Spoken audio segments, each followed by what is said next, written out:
नमस्कार dear friends, आपका पुनः मेरे इस YouTube चैनल डॉक्टर अमर्स बायोलॉजी पे हार्दिक स्वागत है। आज मैं आपको नीट के बारे में जनरल इंट्रोडक्शन देना चाहता हूँ।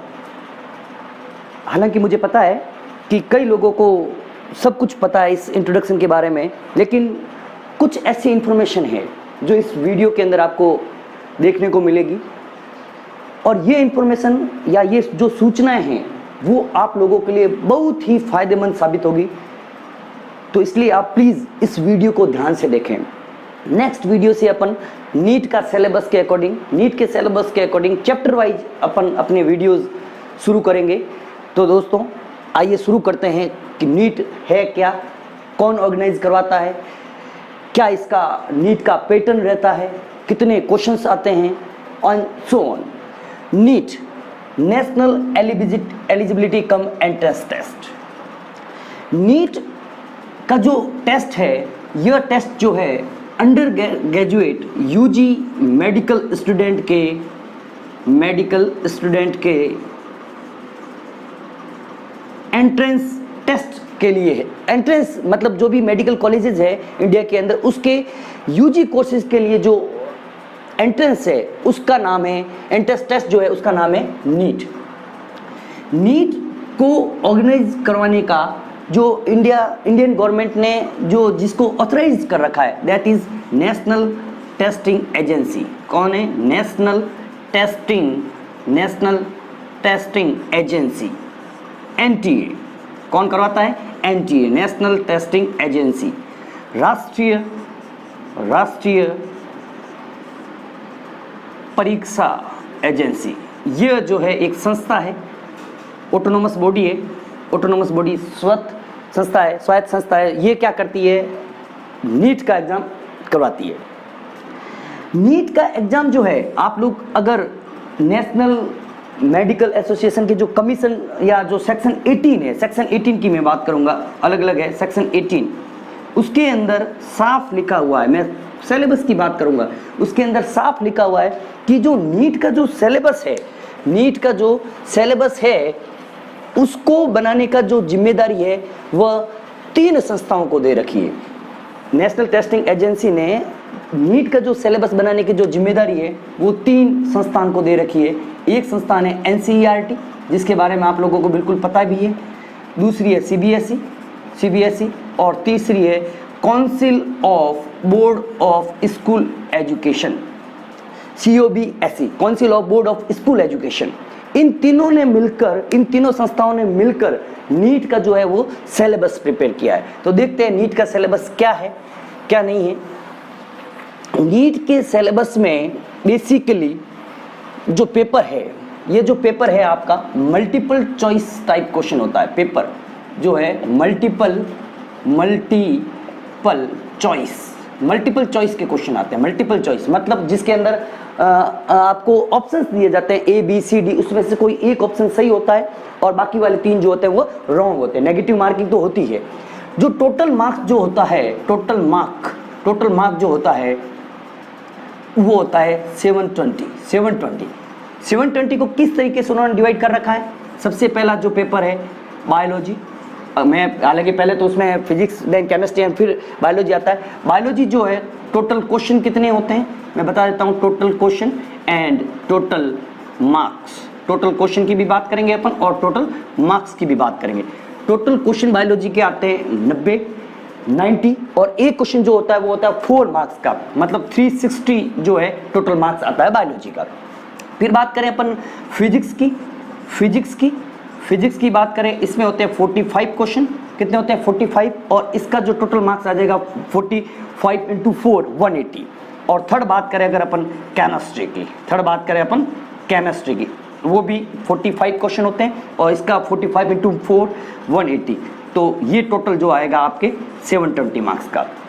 ये एक नॉर्मल पैटर्न है कि किस प्रकार से वह उन्होंने सब्जेक्ट वाइज मार्किंग डिवाइड कर रखी है। बायोलॉजी का मार्किंग है 360%, 50% ऑफ दी टोटल। फिजिक्स का भी इन्होंने 180 दे रखा है और केमिस्ट्री का इसने दे रखा 180। अब बात करते हैं कि सिलेबस की। कई बच्चों को ये बहुत इंपॉर्टेंट चीज बता रहा हूं कि कई बच्चों को बायोलॉजी के बारे में कि क्या उनको पढ़ना है क्या नहीं पढ़ना है, इसमें वो कंफ्यूज रहते हैं। बिल्कुल दोस्तों, मैं साफ कह रहा हूं, कमीशन जो है नेशनल टेस्टिंग एजेंसी ने जिनको ऑथराइज्ड कर रखा है, एनसीईआरटी, सीबीएसई, एनसीओबीएसई, इन तीनों के जो आप लोग वेबसाइट के ऊपर जाके गूगल पे सर्च करना, इनके जो सेक्शंस है, अलग अलग जो धाराएं हैं इन्होंने बना रखी है, उनको आप पढ़ना। उनमें इन्होंने साफ कह रखा है कि जो भी डेटा पूछा जाएगा वो एनसीईआरटी बुक से ही पूछा जाएगा, एनसीईआरटी बुक से ही पूछा जाएगा। उसके बाद कोई भी डेटा नहीं होगा। ये ध्यान रखना, जो भी डेटा होगा, जो भी डेटा वाइज क्वेश्चन होंगे, वो सिर्फ और सिर्फ एनसीईआरटी बुक से पूछे जाएंगे। क्योंकि कई बच्चे कंफ्यूज रहते हैं कि सर हम लोग क्या पढ़ें, एनसीईआरटी पढ़ें या कोई अदर बुक्स पढ़ें। हाँ, ये ध्यान रखना, डेटा केवल एनसीईआरटी से आएगा, लेकिन जो कॉन्सेप्ट है वो कई अलग बुक से भी आ सकता है। अब कहोगे सर ये क्या बात हुई, हमें तो समझ में नहीं आई। आप कह रहे हो कि डेटा तो एनसीईआरटी से और कॉन्सेप्ट जो है अलग बुक से। चलो मैं एक बात कहता हूं, सिंपल से अपन एक चीज समझते हैं। आप एनसीईआरटी क्या करती है, एनसीईआरटी ने क्या बताया है कि ग्लूकोज जब एक में, इन दोनों में अंतर आपको समझ में आ जाएगा, इन दोनों कॉन्सेप्ट और डेटा के अंदर आपको समझ में आ जाएगा। क्यों? मैं बात करना चाह रहा हूं रेफरेंस बुक की बात करना चाहता हूं, रेफरेंस बुक्स की बात करना चाहता हूं। कई बच्चे कहते हैं कि सर एनसीईआरटी की लैंग्वेज जो है वो टफ है, काफी टफ है। तो किस प्रकार से अपन देखते हैं कि डेटा और कॉन्सेप्ट में क्या चेंजेस होता है। देख लो, आप लोगों ने पढ़ा होगा ग्लाइकोलाइसिस के बारे में। किसके बारे में पढ़ा होगा? ग्लाइकोलाइसिस के बारे में पढ़ा होगा। मैं दोनों में अंतर बता रहा हूं, डेटा और कॉन्सेप्ट। मैं अभी कोई टॉपिक ग्लाइकोलाइसिस नहीं पढ़ा रहा हूं, ध्यान से देखना। आपको सिलेबस को समझना है पहले, उसके बाद अपनी तैयारी शुरू करनी है। यूं नहीं कि सिलेबस समझा भी नहीं और अपन ने अपनी तैयारी शुरू कर ली। अपन को वो चीज पढ़नी है जो नेशनल टेस्टिंग एजेंसी ने निर्धारित कर रखी है। अपन को कचरा नहीं पढ़ना है, अपन को एग्जाम को क्रैक करना है। इसलिए एग्जाम को क्रैक करने के लिए ये समझना बहुत जरूरी है कि सिलेबस क्या है। सपोज ग्लाइकोलाइसिस में क्या होता है, एनसीईआरटी क्या क्या डेटा क्या कह रही है, अब इसके ऊपर क्वेश्चन कैसे पूछा जा सकता है कि ग्लाइकोलाइसिस के दौरान जो ग्लूकोज है वो सेल के अंदर एंटर करता है। जब ग्लूकोज सेल के अंदर एंटर करता है तो ये डेटा दे रखा है कि ग्लाइकोलाइसिस के दौरान ग्लूकोज सेल के अंदर एंटर करता है। अब क्वेश्चन ये भी पूछा जा सकता है कि जब ग्लूकोज सेल के अंदर एंटर करता है तो वह वापस क्यों नहीं निकल पाता, क्या उसके ग्लूकोज के साथ ऐसा क्या होता है कि वो वापस नहीं निकल पाता। अब देखना, डेटा एनसीईआरटी का ये, लेकिन क्वेश्चन अलग तरीके से पूछा जा सकता है कि देखो बेटा क्या होता है कि जब कोई सेल के अंदर, ये सपोज एक सेल है, इस सेल के अंदर जब कोई ग्लूकोज एंटर करता है, मेरा क्वेश्चन क्या है कि वो वापस क्यों नहीं निकल पाता। ग्लूकोज जब सेल के अंदर एंटर करता है तो उसके ऊपर एक एंजाइम काम करेगा जिसका नाम है काइनेज। क्या काम है? काइनेज दो प्रकार के होते हैं, अपन जब ग्लाइकोलाइसिस पढ़ेंगे तब पढ़ाएंगे। जैसे ही काइनेज उसके ऊपर रिएक्शन करता है तो काइनेज का एक ही काम होता है, it add phosphate group to the substrate. मतलब यह आधा जो सबस्ट्रेट होता है, जो क्या बोलते हैं उसको, सबस्ट्रेट्स, यह जो क्रियाधार होता है उसके ऊपर फॉस्फेट ग्रुप को ऐड कर देगा। जैसे ही ग्लूकोज के ऊपर काइनेज ने काम किया, क्या बन जाएगा? Glucose 6 phosphate. अब देखना, यह जो ग्लूकोज 6 फॉस्फेट है, फॉस्फेट की वजह से इसके ऊपर क्या चार्ज आएगा? नेगेटिव चार्ज आएगा। फॉस्फेट की वजह से इसके ऊपर क्या चार्ज आ जाएगा? नेगेटिव, ऋणात्मक आवेश होगा। अब अपन सब जानते हैं कि जो सेल का इंटीरियर में जो होती है, सेल सरफेस होती है, उसके ऊपर नेगेटिव चार्ज होता है। उसके ऊपर क्या चार्ज होता है? नेगेटिव चार्ज होता है। ये नेगेटिव चार्ज एक दूसरे को क्या करेंगे? रिपेल करेंगे, प्रतिकर्षित करेंगे। और ग्लूकोज जो होता है वह ग्लूकोज 6 फॉस्फेट के रूप में ही क्या रहता है? अंदर रहता है। तो दोस्तों ये जो है मेन डिफरेंस है डेटा और कॉन्सेप्ट के अंदर। अब डेटा एनसीईआरटी ने ये दे रखा है, लेकिन पढ़ा तो ये भी रखा है एनसीईआरटी ने, लेकिन किस तरीके से नीट के अंदर क्वेश्चन पूछा जा सकता है। तो इसलिए दोस्तों आप लोग सबसे पहले तो जो डेटा जो है, आपको अपने डेटा कवर करने हैं। डेटा कवर करने के लिए केवल और केवल आपको, मैं सिर्फ बायोलॉजी की बात करूंगा, अदर सब्जेक्ट्स का इतना ज्यादा नॉलेज नहीं है, मैं बायोलॉजी की जितनी बात करूंगा वो आप लोग समझने की कोशिश करें कि जो डेटा है वो केवल आपको एनसीईआरटी बुक से लेना है। डेटा जो है वो केवल और केवल एनसीईआरटी बुक से लेना है। उसके साथ में कुछ मेन इंपॉर्टेंट है क्वेश्चन प्रैक्टिस, मेन इंपॉर्टेंट है क्वेश्चन प्रैक्टिस। क्वेश्चन प्रैक्टिस आपको बहुत जरूरी करनी है, क्वेश्चन प्रैक्टिस आपको करनी है, क्वेश्चन प्रैक्टिस आपको बहुत ज्यादा करनी है। क्वेश्चन प्रैक्टिस के लिए कई सारी मार्केट के अंदर अच्छी बुक्स अवेलेबल है। मैं कुछ बुक्स के यहाँ पे नाम बता देता हूँ आपको। एमटीजी की ले सकते हैं, one of the best book, NCERT based है, टोटली एनसीईआरटी बेस्ड है। अदर आप लोग देख सकते हैं, यूनिवर्सल ले सकते हैं। यूनिवर्सल में एक्चुअली क्या है, यूनिवर्सल में डेटा बहुत ज्यादा दे रखा है, तो मैं यूनिवर्सल के अंदर ये आपको कहना चाह रहा हूं कि यूनिवर्सल के अंदर वही क्वेश्चन आप सोल्व करें जो एनसीईआरटी से बेस्ड है, ताकि आप लोगों की क्वेश्चन करने की जो प्रैक्टिस है या जो उसका कह सकते हैं कि जो अनुभव है वो बढ़ेगा। आपको पर डे लगभग 50 to 60 क्वेश्चन करने हैं, 50 to 60 क्वेश्चन करने हैं।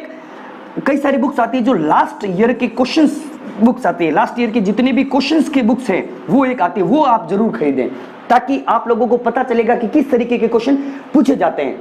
तो दोस्तों ये है कि डेटा आपको एनसीईआरटी से पढ़ना है, कुछ आपको रेफरेंस बुक्स लेनी है ताकि आपके क्वेश्चन की प्रैक्टिस हो सके। अब दोस्तों मैं एक बहुत ही इंपॉर्टेंट चीज बता रहा हूं और श्योर कह रहा हूं, यह आपके लिए बहुत ही ज्यादा फायदेमंद होगा। बिल्कुल आप ध्यान से सुनना। बहुत कम लोगों को हो सकता है इसके बारे में पता भी हो और नहीं भी हो। नीट का एग्जाम करवाता कौन है? नीट का एग्जाम करवाता है नेशनल टेस्टिंग एजेंसी, एनटीए करवाता है।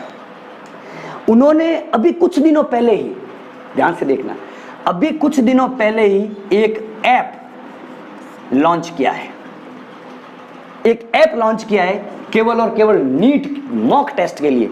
नेशनल अभ्यास क्या है उसका नाम, मैं देख लेता हूं, उसका नाम मुझे थोड़ा याद नहीं है। नेशनल टेस्ट अभ्यास, बहुत ही बढ़िया। नेशनल टेस्ट अभ्यास, नेशनल टेस्ट अभ्यास।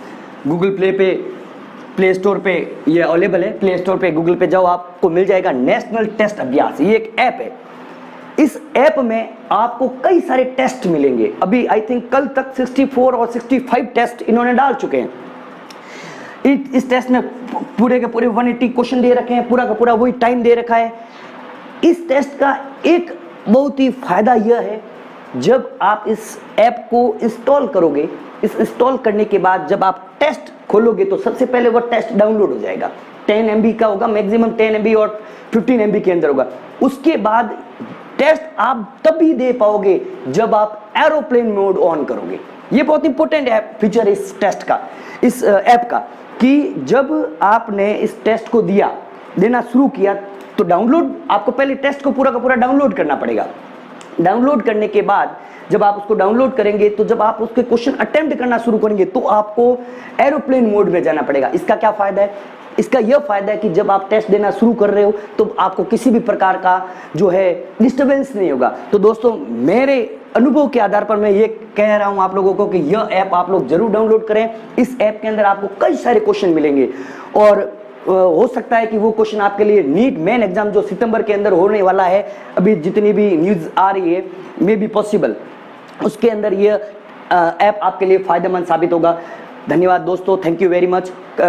नेक्स्ट वीडियो से अपन अपना जो है नीट बिल्कुल बेसिक लेवल से अपन शुरू करेंगे, चैप्टर वाइज, टॉपिक वाइज शुरू करेंगे। Thank you very much.